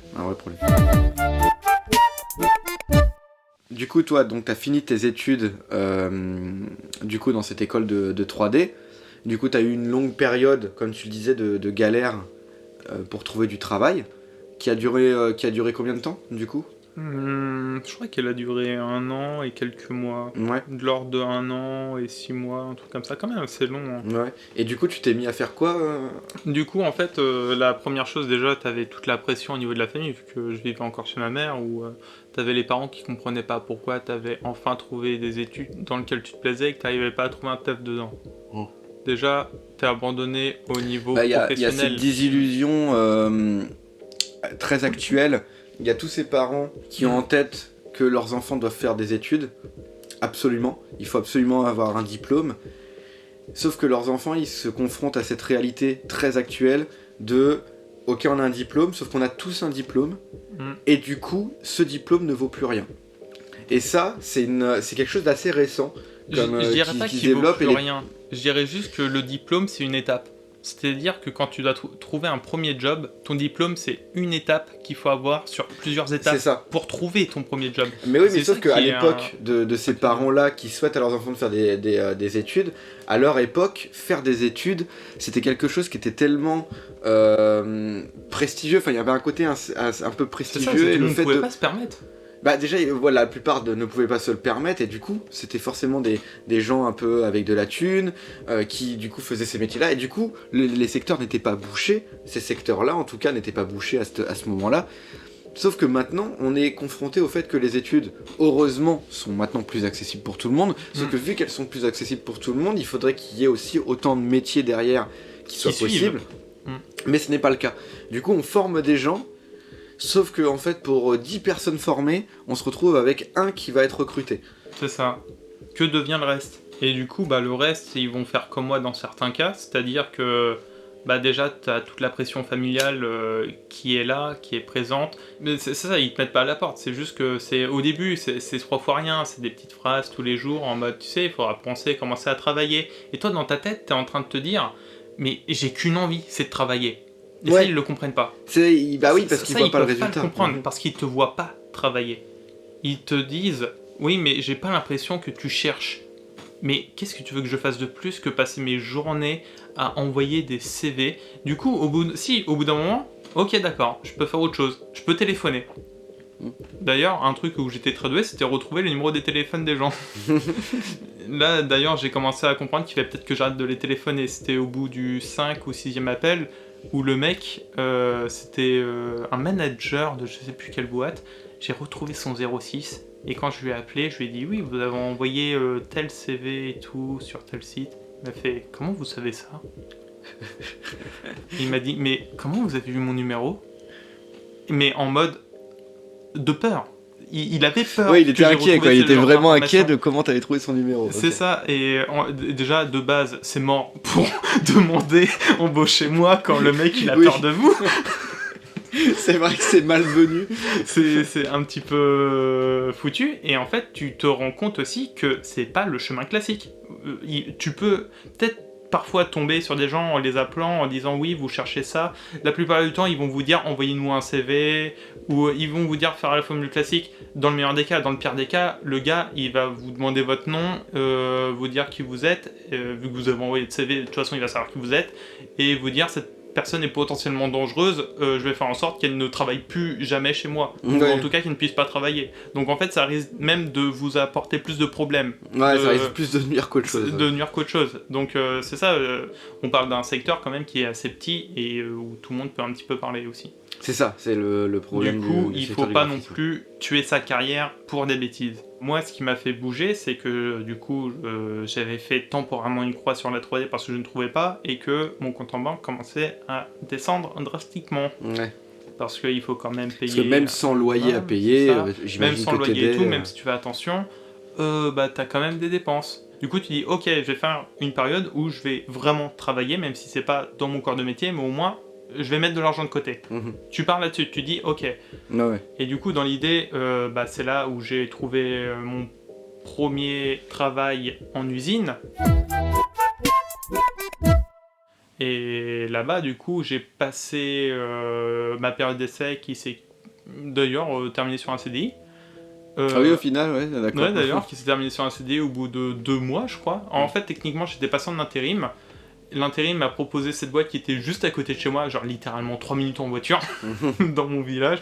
J'ai fait, ok, parfait, qui était la plus grosse boîte de mon village au final. Du coup, j'ai travaillé là-bas, ça s'est super bien passé. Et au final, j'ai continué à travailler là-bas pendant une certaine période. Une période qui s'est écoulée un petit peu plus de 2 ans. Ouais. Ah oui, c'est quand même pas mal, effectivement. Et quelques mois, je crois. Qui était quand même assez longue. Et en fait, au début, tu vas travailler à l'usine, tu te dis, c'est un travail juste pour alimentaire. Tu te motives en fait. Tu commences à te dire, les premiers mois, tu te motives, tu te dis, ce que je fais, c'est que je travaille à l'usine, quand je reviens, je me délivre 1 ou 2 heures pour faire de la 3D. Tu faisais quoi exactement dans cette usine-là?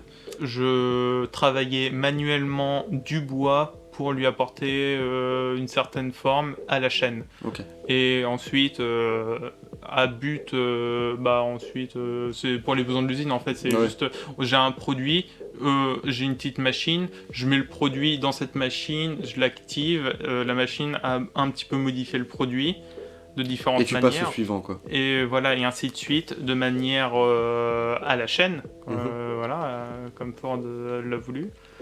Et du coup, c'est du travail manutentionnaire un petit peu classique. Ouais. Mais ce qui est marrant d'ailleurs avec ce travail-là, c'est qu'on en revient un peu à notre générique, c'est qu'au final, t'as un peu traversé juste la route pour trouver du travail.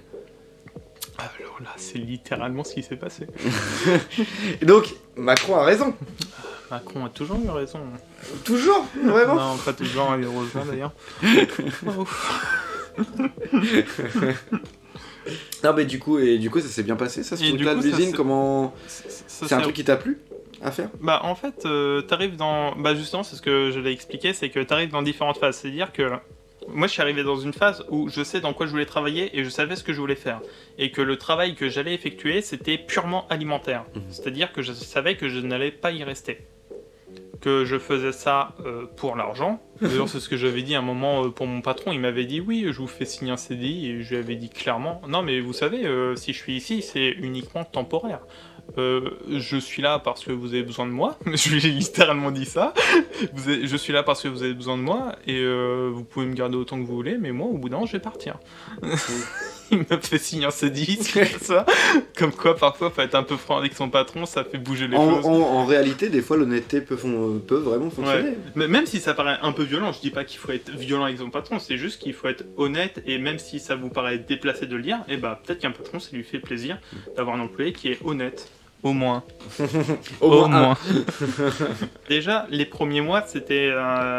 déjà, t'as le nouveau, t'apprends les gens, t'apprends tout ça, t'as un petit peu du nouveau qui arrive dans ta vie et tout. Mais D'ailleurs, en termes de tranche d'âge, t'étais avec des gens à peu près... J'étais pas le plus jeune, bizarrement. Il y avait une plus jeune que moi. Alors, c'était une petite entreprise pour un petit peu vous faire un topo de ce que c'était. C'était une entreprise de 49 salariés. Ah, c'est très Je précise sur le fait qu'il soit 49 et pas 50, parce qu'à 50, t'as le droit à un syndicat. Ah, mais en vrai... Vraie tactique de patron. Vraie tactique de patron, ouais. Ça, attention. Donc pas de syndicat déjà. Donc pas de syndicat, 49 salariés, ne l'oubliez pas. Très bien. Même si je soupçonne que parfois c'était à 50, mais personne ne pouvait le prouver. Oui, voilà. Bien sûr. Ou après, j'imagine qu'avec les emplois en plus en intérim, ça doit pas forcément compter comme des employés fixes. C'est ça, c'est que ça doit être un petit peu bizarre, et puis il s'arrange sur les dates, t'inquiète pas. Il y a 3 services. Un service administratif qui comprend tout ce qui va être papier, les patrons, la hiérarchie, comment organiser le tout, et le service commercial. Le deuxième service qui va être la construction des éléments dits classiques de l'entreprise, c'est-à-dire ceux qui représentent, on me l'avait dit à l'époque, je pense que c'est ça, 90% des ventes, ou en tout cas 90% du chiffre d'affaires, c'était surtout ça, 90% du chiffre d'affaires, et le troisième service dans lequel j'étais affecté, qui était là pour les expositions vitrines, c'est-à-dire un service qui n'a pas pour but de forcément faire du chiffre d'affaires, mais de faire parler de la boîte. D'accord, ok, oui, le marketing quoi, c'est global. Ça, qui a pour but d'être un petit peu marketing. Du coup, c'était un peu particulier comme service. Et du coup, dans l'idée où tu rentres dans une nouvelle boîte avec des objectifs sur un long terme dans un autre secteur, tu te motives, tu te dis j'ai pas forcément tout me donner dans la boîte, j'ai juste travaillé ce qu'il faut pour être correct. D'ailleurs, en fait, j'ai juste un peu trop bien travaillé dans cette boîte, je pense. Sans me vendre. Parce qu'en fait, je suis devenu le patron. Du coup, je suis devenu PDG. Non, c'était par rapport aux chiffres. Ça serait beau comme fin d'histoire. Ouais. Non, c'était par rapport aux chiffres que je faisais. En fait, t'avais une machine où les gens ils faisaient 600 produits par jour. Ah ouais. Et en fait, une fois que je suis arrivé, le quota était arrivé à en faire 1000 par jour. Parce que 600 c'était chiant à faire, je devais être lent si je faisais 600, du coup j'ai fait non mais je le fais comme je le veux, le truc, et j'arrivais à des quotas où au bout d'un mois j'en faisais 700, au bout de 2 mois j'en faisais 800. Mais tu vois, on en revient avec ce côté shonen, parce que même là dans ton usine, juste de travailler à la chaîne de bois, tu t'es dit non, 600 c'est pas assez pour moi, je vais quand même me donner, mais sans trop me fatiguer, mais je me donne quand même. Et t'es là genre ouais, je fais 1000. Ouais, voilà, je tranquille. Suis... Et encore, je me souviens, mon score c'était 1300 une journée. Par contre, je l'ai dit clairement au patron, ne visez pas 1000 par jour parce que c'est pas tenable. Même pour moi, je n'arrive pas toujours à faire 1000 par jour. C'est variant, en fonction du bois, de la qualité du bois et de la colle. C'est pas faisable. Du coup, votre barème, il était à 500-600 de base. Vous pouvez au maximum le mettre à 800, mais pas plus. Avec une machine où il faut un petit peu quand même pousser dans les bras, c'est pas le moment de niquer les bras de tout le monde. Moi, je suis là pour une petite période. Je peux me donner. Les autres, faut pas qu'ils se donnent trop. N'oubliez pas que t'as fait l'armée. Hein. Oui, voilà.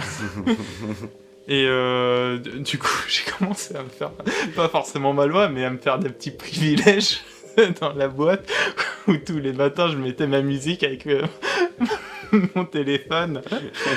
Au bout d'un moment, il y a une nana qui a ramené sa sono. Du coup, j'ai branché mon câble jack et je mettais du gros métal dans la boîte. Et alors, gros coup de chance, mon patron est fan de métal. Ah bah comme par hasard, tous les gens un peu creepy sont fans de C'est métal. ça. Alors que ce que j'avais appris, c'est que 2-3 ans avant que j'arrive, ils avaient déjà demandé d'installer un service de radio. Ouais, Pour motiver un que peu, tout le monde pour, voilà, puisse pour avoir détendre. de la musique. c'est bien ça. Et en fait, ça s'est refusé. Ah. Comme quoi, si une personne était en potentiel danger, devait crier, la radio allait étouffer le son de cette personne. Ce qui est complètement débile parce que c'est pas parce que vous avez une petite musique en fond que vous allez pas entendre des gros d'une personne derrière. Bien sûr. Mais bien sûr. bon, c'était un petit peu sous couvert de on va pas être trop gentil avec eux, on reste une boîte sérieuse, faut pas non plus déconner. Du coup, j'ai un petit peu forcé le truc où en fait, je l'ai juste imposé, j'ai juste mis la radio, mis la musique et j'ai laissé mon patron devant le fait accompli que je défonce ses quotas habituels et que j'ai de la musique à côté de moi. Du coup, il a complètement toléré le truc. Oui, il s'est dit, bon, ça sert pour la cause, quoi. Ouais, c'est ça, et je lui disais, je lui ai sorti d'ailleurs des vrais facts, comme quoi avoir de la musique sur en accompagnement alors que tu fais des gestes mécaniques, et bah ça augmente ta production. Ouais, ça permet de te réguler, Ce etc. qui peut l'augmenter jusqu'à 30%. D'ailleurs, c'est grâce à la musique que j'arrivais à des quotas parfois au-dessus de 1000. Que du coup, ça t'éloigne d'autant plus de l'ennui. Aussi, ouais, énormément, parce que c'est un travail manuel comme ça, où tu fais du 7 heures par jour. On te demande de répéter le même geste. Si j'en fais 1000 par jour, c'est-à-dire que je répète 1000 fois le même geste par jour. C'est un peu chiant. Et puis c'est pas un seul geste, j'imagine, pour Oui, c'est produire ce truc-là. un ensemble de gestes qui t'amènent à C'est 1000 ça. par jour. J'arrivais dans une période de ma vie où je savais exactement ce que je voulais faire, travailler dans l'infographie 3D. Mais je ne pouvais pas me permettre le luxe de travailler dans ce milieu-là, vu que j'étais bloqué par des forces externes à moi. Peut-être un petit peu de moi, mais surtout externes à moi. Et du coup, il fallait que je travaille, donc j'ai trouvé ce travail. On rentre pas juste dans un travail en se disant je vais travailler là-dedans et attendre quelques années et me revenir dans la 3D. Non, ça marche pas comme ça. Quand vous avez une réelle passion, en tout cas de ma conception des choses, je me suis dit je vais travailler et travailler encore après, un petit peu comme je faisais pour les études, sur la 3D. Du coup, Ouais, en gros, tu cumulais, c'est-à-dire C'est que ça, la journée je ça, le cumulais, soir, c'est ça. autre chose, quoi. un petit peu en mode double emploi si tu préfères. Mais avec le deuxième emploi pas rémunéré et personnel. Oui, pour faire ton book, Ouais, voilà. etc. Et rester performant, apprendre de nouvelles technologies, savoir qu'est-ce qui se fait dans le milieu et tout. Et j'ai tenu comme ça pendant plusieurs mois, peut-être même toute la première année.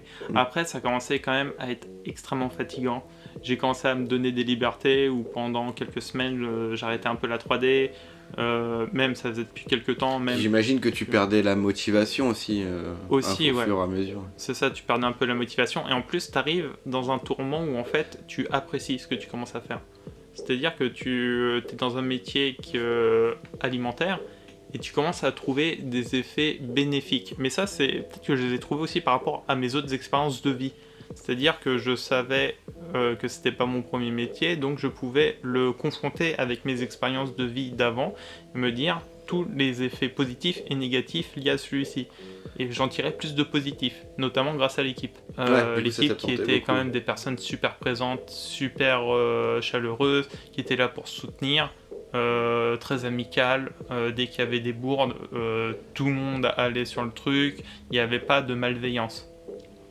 Il y avait juste mon patron qui était un peu particulier, un autre patron qui était un peu misogyne, pour changer. Ah, surtout que tu me dis que la société, c'était principalement des femmes, c'est ça qui était... C'est ça, principalement des femmes, sauf il y avait... Ah, mais si, en fait, en soi, il y avait 5 postes, je crois, de haut gradé, on va dire, dans la top hiérarchie. Un très gros patron, une adjointe super sympa, très chaleureuse, très aimable, que j'apprécie beaucoup. Ensuite, 3 sous-patrons qui a chacun sa charge dans un secteur. Au final, j'ai fait des métiers assez manuels, au final, que ce soit dans l'alimentaire ou dans l'usine, où les métiers étaient majoritairement faits par des femmes qui avaient au plus des enfants à charge. Franchement, courage à elles. Et au final, j'en tirais beaucoup de positifs de cette boîte. Au point même qu'au bout d'1 an et demi, je me suis projeté. Je me suis projeté en me disant, mais ça me dérange pas en fait. Ça pourrait même me plaire de vivre comme ça. En mode simple. En mode simple, une vie simple, ça me convient très bien. En fait, je sais maintenant qu'une vie simple, ça me convient très bien. Si un jour on me dit demain tu vas travailler à l'usine tout le reste de ta vie, techniquement ça me dérange pas. Ouais.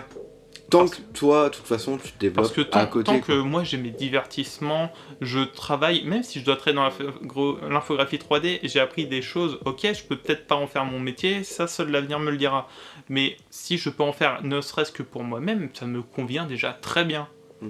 Et le fait d'avoir un métier alimentaire, même qui casse pas trois pattes à un canard, qui est quelque chose que l'on peut considérer comme assez basique par rapport à tous les métiers plus prestigieux, entre guillemets, on voit pas mes doigts mais je fais des guillemets, qui peuvent exister. Très insistantes les guillemets. C'est ça, mais parce qu'on est quand même dans une société où on privilégie une sorte de statut social au niveau des métiers, où plus ton métier est honorable, on va dire, et plus mieux tu gagnes, tu es perçu. De toute façon, plus tu gagnes avec ton métier, dans tous les cas. Hein, et même, on vit dans un monde où on force les gens à faire des études et tout, et à contrario, ce qui s'est passé, c'est qu'on dévalorise tous les métiers plus communs. Par exemple, plombier chauffagiste, boulanger, ce que tu veux, en métier, on va dire, plus commun, les métiers un petit peu de tout le monde.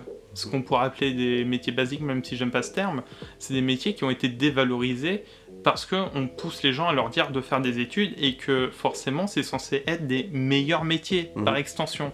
Ce que je trouve extrêmement dérangeant parce qu'un métier c'est vital dans toute situation. Dans la même qui sont plus essentiels que d'autres, c'est d'actu, c'est super. Et du coup, ça nous prouve que tout métier est extrêmement intéressant et que c'est pas parce que tu fais un métier qui va avoir 3 fois le SMIC que tu auras un métier plus intéressant que mon SMIC. Ou plus honorable. C'est ça. L'honneur ne se révèle pas avec la valeur. Parce que comme on en parlait plus ou moins tout à l'heure, on appartient tous à cette espèce d'énorme engrenage qui est la société, et que chaque boulon de son engrenage fait marcher la société, et que chaque boulon qui pourrait se perdre risque de un petit peu caboter. Arrêter la machine, quoi. Ouais, c'est ça, sûr. arrêter la machine. Et du coup, moi, c'est une idée qui franchement, c'est pas un truc que t'apprends dans les mangas ou quoi que ce soit, c'est un truc que t'apprends même pas dans le divertissement, que t'apprends pas dans la culture populaire. Juste, tu l'apprends dans la vie, quoi. Tu vas te satisfaire d'un boulot simple. C'est quelque chose que j'ai appris par moi-même. Ouais. C'est quelque chose que. Mais d'ailleurs, c'était pas une peut-être au début ou à un moment donné, ça a pas été comme une déception pour toi de te dire ça? Non, au contraire. Parce qu'il y en a beaucoup pour même qui ça serait vraiment un aveu d'échec presque de se rendre compte de ça. Oui et non, c'est là où il y a la deuxième partie, oui et non. En fait, ça a été plus comme un soulagement, parce que là, en fait, tu peux réellement avoir le contrôle sur ta vie. C'est-à-dire que peu importe ce que tu vas faire, tu vas le réussir. Ouais. Au moins, j'aurais essayé. Je vais pas vivre avec des regrets. Et c'est pour ça d'ailleurs que j'ai quitté ce métier dans lequel j'avais accepté de pouvoir y vivre toute ma vie. Et je l'ai quitté en me disant, oui, mais je veux quand même forcer. Je veux forcer l'infographie 3D. Quitte à faire ça comme travail pour le reste de ta vie, autant le faire une fois que tu auras tenté au moins ta chance complètement autre chose. En fait, je me suis toujours rendu compte que les métiers un petit peu manuels et tout, les gens, ils apprécient pas. Détestent. Moi, c'est un truc en soi que je déteste pas foncièrement. Donc, si je peux y rentrer, je sais que je vais y rentrer beaucoup plus simplement que dans l'infographie 3D. Ouais, en tout cas, avec moins de réticence que d'autres pourraient avoir. Ouais. C'est ça. Du coup, autant forcer l'infographie 3D dans le métier de cœur que j'ai. Et si dans le pire des cas, je vois vraiment que c'est complètement fermé et que, même surtout avec ces périodes actuelles, c'est complètement bloqué et que c'est mort pour moi, et je vais me retrouver un petit boulot tranquille, je ferai mon infographie 3D de mon côté personnel, et si j'arrive à me lancer en solo, tant mieux, et si j'arrive pas à me lancer en solo, je sais que j'ai une solution de secours qui ne me déplaît pas. Du coup, le constat que je fais aujourd'hui, même en restant relativement jeune, c'est qu'il faut faire plusieurs expériences dans sa vie et pas hésiter à aller sur des choses sur lesquelles on pourrait se dire « ça me convient pas ». C'est pas parce que ça va pas nous convenir qu'on peut pas y trouver de la gratification. C'est pas parce qu'on ne peut pas trouver des choses bénéfiques pour nous-mêmes. Et surtout, se chercher soi-même, c'est plus important que chercher à faire quelque chose qui est censé être bien aux yeux des autres. Il faut d'abord chercher à faire quelque chose qui nous intéresse par rapport à notre propre vision des choses, plutôt que de correspondre aux petites cases que les gens aimeraient bien nous coller.